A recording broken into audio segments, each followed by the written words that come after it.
Haribol, bienvenue à tous. Pour notre lecture du Śrīmad Bhagavatam, aujourd'hui nous allons commencer le 7e chapitre du 3e chant du Śrīmad Bhagavatam. On va lire le premier verset. Avant de parler, j'implore les bénédictions de mon maître spirituel, de Srila Prabhupada, de toute la filiation spirituelle et de tous les dévots assemblés pour pouvoir glorifier Krishna aujourd'hui. Om Namo Bhagavate Vasudevaya.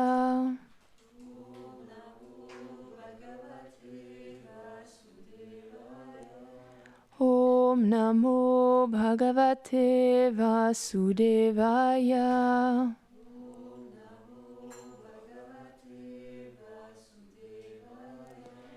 Om Namo Bhagavate Vasudevaya.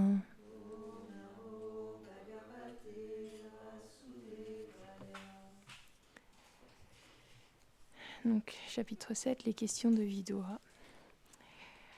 Shri Shuka Uvacha Evam Bruvanam Maitreyam Dvaipayana Suto Buddha Prinayaniva Bharatya Vidura Pratya Bhashata. Traduction. Shri Shukadev dit Après que le sage Maitreya ait fini son explication, l'intelligent Vidura, le fils de Vyasadeva, s'adressa à lui d'une manière agréable. Commentaire. Dans ce chapitre, Vidura pose des questions au sage Maitreya sur le Seigneur, sur l'âme et sur le service de dévotion, afin de résoudre ses doutes.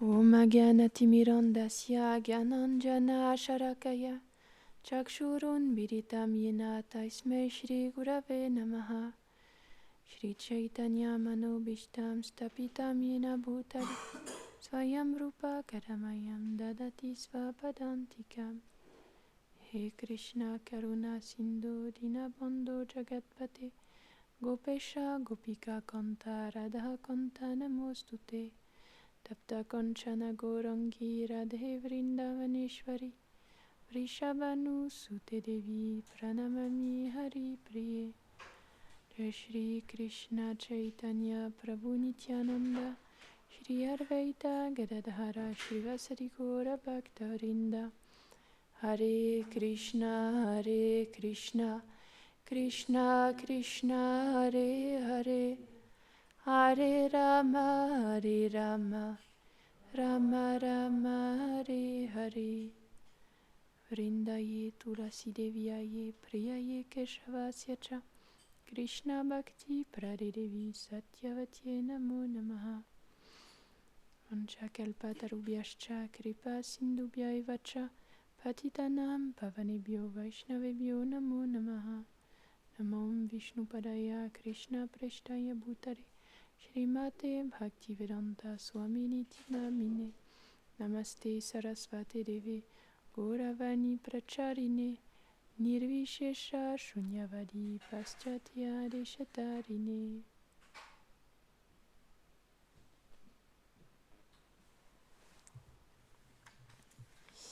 Donc, c'est le début d'un nouveau chapitre. Et Vidura, il commence à être interrogé, Maitreya Rishi, parce que il a des doutes. Il admet qu'il y a des choses qu'il ne comprend pas. Du coup, il a besoin de l'aide de Maitreya pour comprendre certaines choses, pour savoir certaines choses. Et donc, il vient l'interroger de cette manière-là.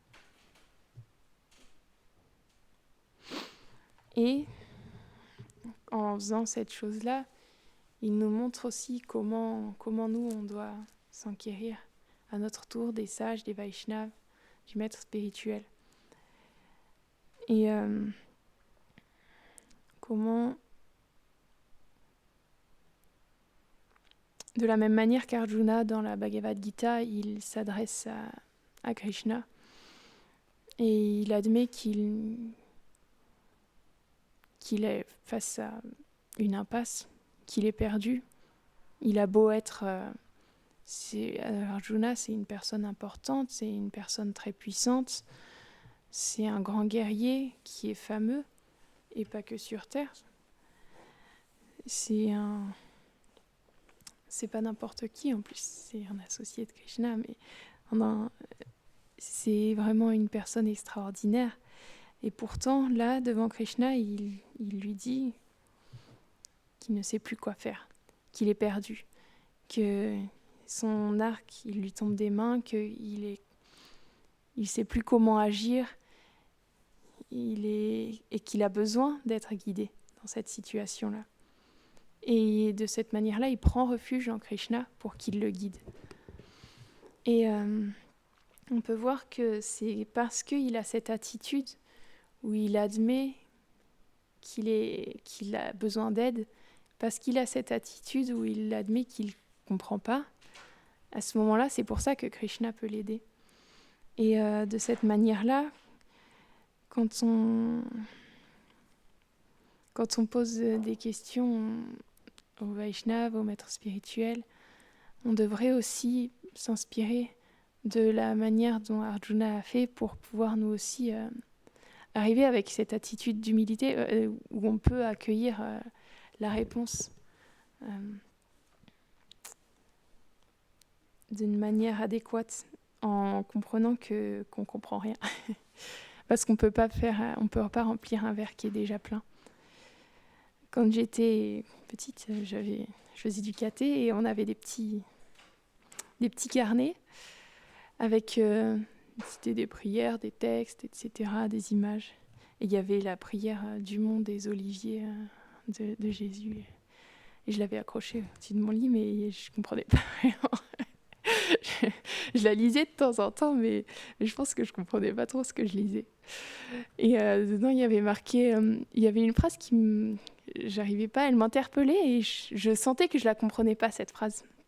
Et il disait « Heureux les pauvres de cœur, ils obtiendront la terre promise », c'est ça. Et je la lisais encore et encore, mais je comprenais pas. Ça veut dire quoi, pauvre de cœur ? Ça veut dire, parce que pour moi, ça me semblait bizarre. Est-ce que c'est les pauvres qui ont du cœur ou est-ce que c'est les... Mais si t'es pauvre de cœur, ça veut dire que t'as pas de cœur. Enfin, et j'entendais une classe ce matin, il parlait justement de ce passage-là. Il disait, ça veut dire quoi, pauvre de... Ce passage-là, c'est... Être pauvre de cœur, ça veut dire être humble finalement. Admettre qu'on n'a rien du tout.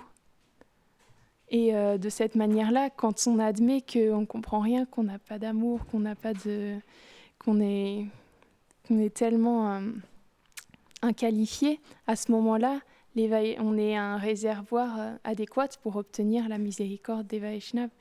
Parce que tant qu'on est gonflé d'orgueil, qu'on pense savoir, qu'on pense savoir qui on est, qu'on pense avoir une certaine connaissance, à ce moment-là, on ne peut pas accueillir la connaissance.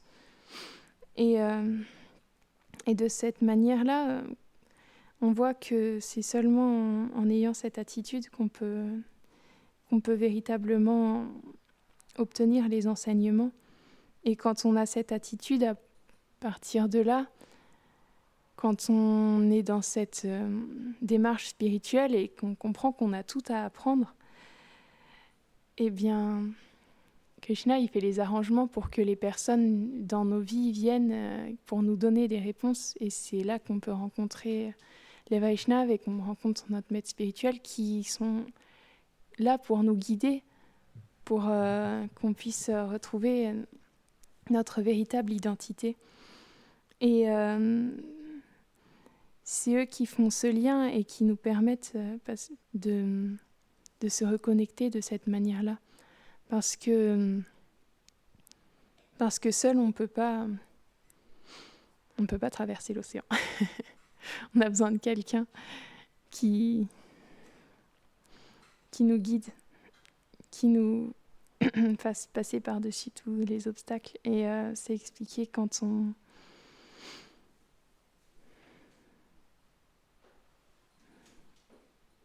quand je reviens sur ce divertissement, j'en parle souvent, mais c'est de ça que ça parle. Quand Sita elle était coincée à Lanka, c'est Hanuman qui est venu pour faire ce lien-là. C'est intéressant parce que Hanuman, dans tout le Ramayana, il fait beaucoup les liens entre les personnes. C'est lui qui va rapprocher Ramachandra et Sugriva, parce que Sugriva, c'est le roi des Vanaras, donc il est dans une situation compliquée. Et c'est lui qui fait la connexion entre Ramachandra et Sugriva. C'est lui qui a fait en sorte que Ramachandra il retrouve Sita en ayant sauté par-dessus l'océan. C'est lui qui a fait le lien aussi, il me semble, avec Vibhishan. Et lorsque Vibhishan est arrivé, et Hanuman, il en a parlé à Ramachandra. Et donc, même là, étant donné que Hanuman, il avait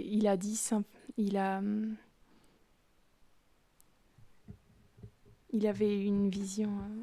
C'est un très, très grand dévot, c'est pas n'importe qui. Et lorsqu'il voit les personnes, il voit seulement leurs qualités. Et il a simplement exalté les qualités de Ramachandra, de Vibhishan à Ramachandra. Et Ramachandra, il a accepté par la suite. Il a accepté que Vibhishan, qui était le frère de Ravan, il vienne dans son camp finalement pour pouvoir l'aider à son tour, alors qu'il y avait plusieurs singes qui étaient antagonistes envers ça, parce que pour eux, Vibhishan, étant donné que c'était le frère de Ravan, ça allait être un traître, il ne pouvait pas lui faire confiance.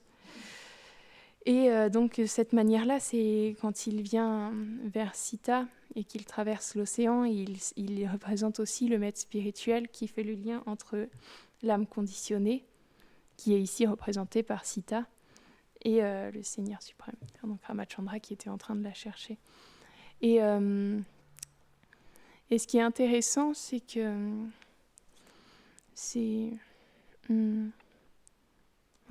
perdu parce que j'ai plusieurs choses je ne sais pas par laquelle commencer. Donc, c'est ce que je voulais dire déjà, c'est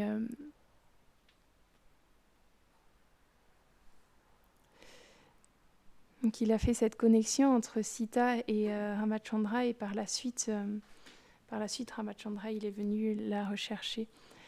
Et donc Sita, pendant toutes ces années, elle était captive, elle était torturée par les Rakshasi.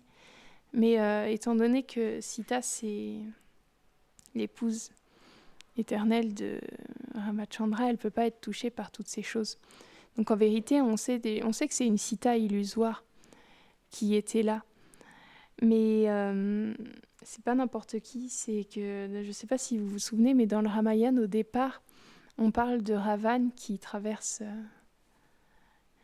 en traversant les montagnes, il voit une ascète dans la montagne, et cette ascète, elle s'appelle Vedavati, et elle veut épouser le Seigneur suprême.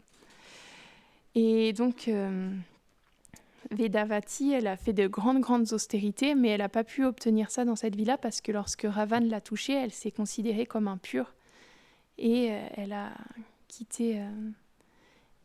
elle a pris feu. Elle est partie de cette manière-là.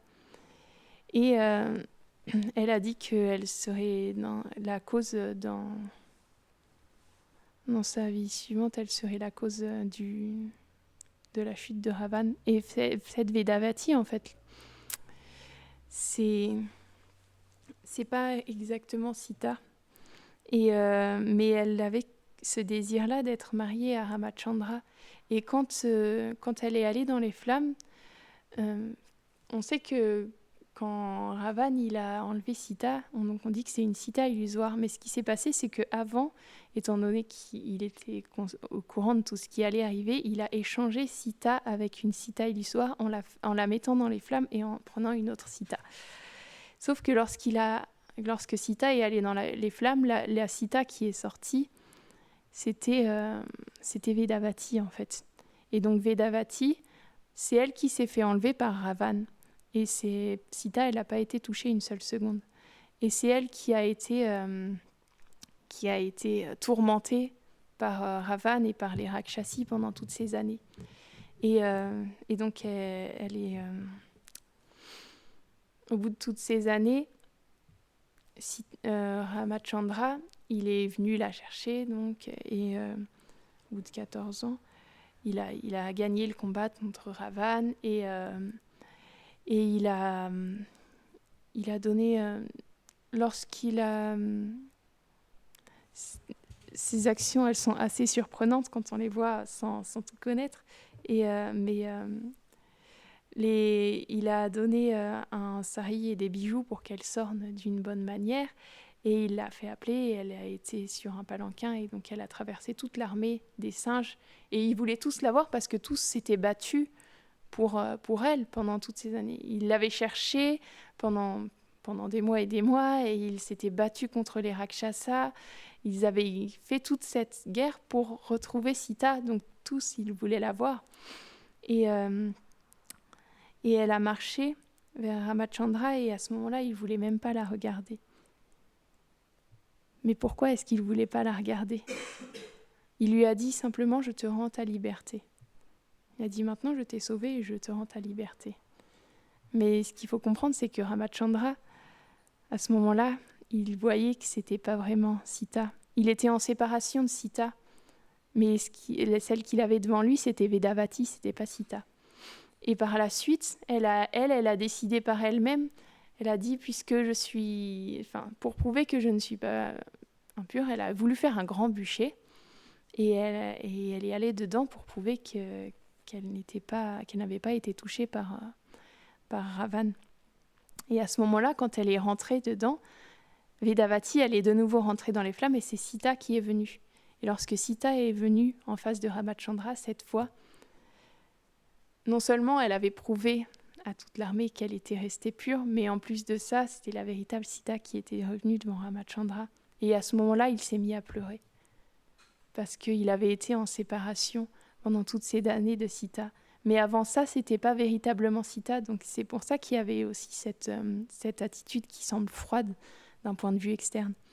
Mais ce qui s'est passé, c'est que Vedavati, elle a subi toutes ces austérités, elle a subi toutes ces années tourmentée par les Rakshasi, et donc elle n'avait pas encore pu être mariée avec Vishnu, et donc dans sa vie suivante, après elle est devenue Padmavati, qui est l'épouse de Balaji. Donc j'ai essayé de chercher les histoires, mais je n'ai pas encore trouvé tous les détails, mais je pourrais en parler une autre fois quand j'en saurai un peu plus sur elle. Mais ce que je sais, c'est qu'après, par la suite, Krishna, il a exaucé son souhait de devenir l'épouse du Seigneur suprême. Et c'est expliqué même, j'ai regardé, un moment, Lakshmi, elle est devenue jalouse.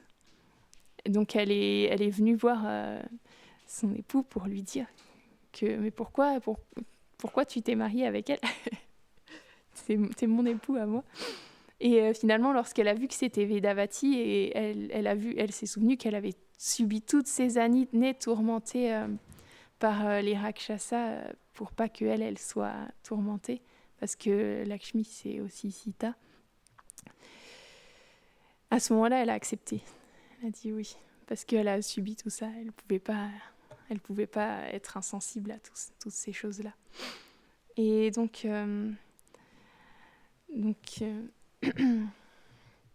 pour en revenir au point de départ de la classe,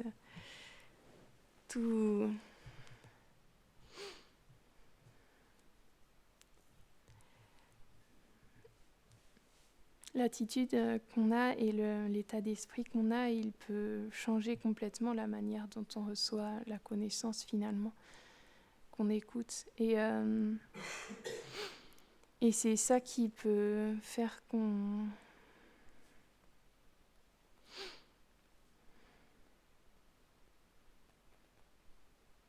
Et ces enseignements-là qu'on peut recevoir grâce à l'association des Vaishnavas, et cette attitude qu'on peut cultiver grâce à leur exemple, finalement, c'est ça qui peut nous permettre de se débarrasser de toutes ces, ces choses qui nous empêchent d'être véritablement nous-mêmes. Parce que tant qu'on est identifié à ce corps-là, on est juste, on joue juste des rôles qui n'ont rien à voir avec notre réalité. Et donc c'est pour ça que on voit à quel point les Vaishnavas, ils ont à cœur de servir leur maître spirituel. C'est pas pour... Enfin, c'est... On voit même les grands Vaishnavas, ils ont montré cet exemple-là. Quand on voit Prabhupada,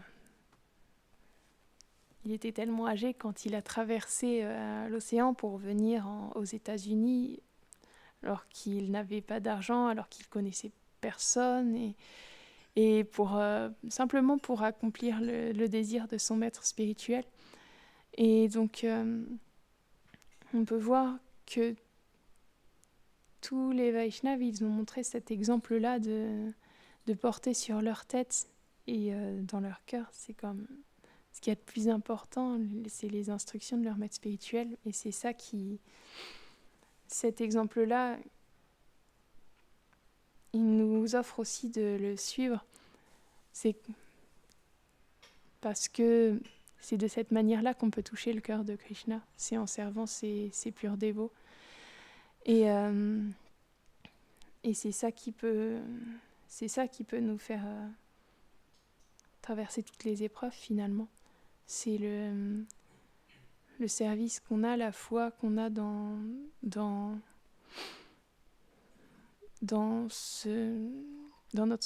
les Vaishnavas, dans le maître spirituel et dans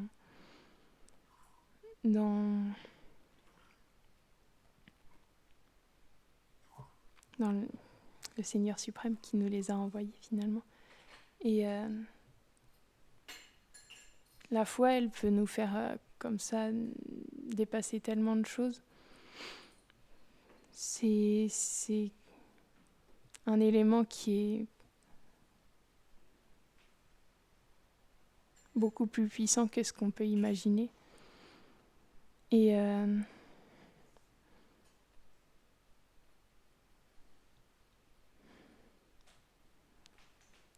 quand on a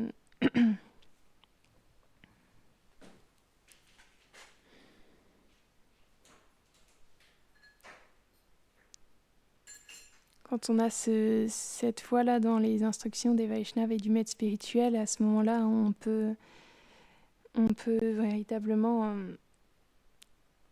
aussi se dédier complètement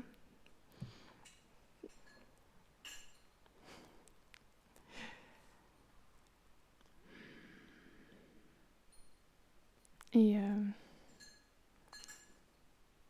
malgré les obstacles, avancer petit à petit sur ce chemin-là. C'est pas facile. Je crois que j'ai essayé, hein. Mais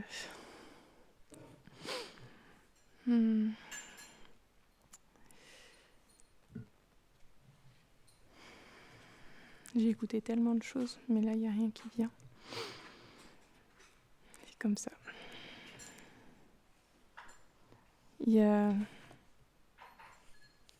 On est tout le temps en train de traverser différentes sortes de difficultés et on peut réagir différemment à ces difficultés. Soit on va se battre, on va devenir dur. Soit on va complètement être atterré, être détruit et pleurer. J'y arrive pas. Et ça dépend. On peut voir que Hanuman, face aux difficultés, il était toujours enthousiaste et il allait toujours de l'avant. Et c'est expliqué même, c'est grâce à... Alors que Sugriva, il était tellement dépité devant ces difficultés. Sugriva, lorsqu'il était exilé, il était simplement complètement déprimé. Mais c'est Hanuman qui lui redonnait la force, parce que Hanuman, il avait cette puissance-là. Et c'est Hanuman qui lui donnait la force d'avancer finalement, ce qui lui redonnait de l'enthousiasme à chaque fois. Et on peut voir qu'il a accompli tellement de choses pour Ramachandra, parce qu'il était toujours complètement dédié à lui et il était tellement enthousiaste de le servir. Il a traversé Lanka, il a brûlé tout Lanka, il a trouvé Sita, il est devenu tellement cher au cœur de Ramachandra parce qu'il était toujours engagé dans son service et toujours enthousiaste à le servir. Et jamais il s'est senti défait devant une situation parce qu'il était simplement absorbé dans son service. Il n'y avait rien d'autre qui comptait. Donc on devrait prendre exemple de ces très grands dévots qui nous ont montré comment le service à Krishna et aux purs dévots, c'était le joyau qu'ils mettaient dans leur cœur et comment ce service-là, il pouvait leur permettre de soulever des montagnes, littéralement. Jai Srimad Bhagavatam ki jai.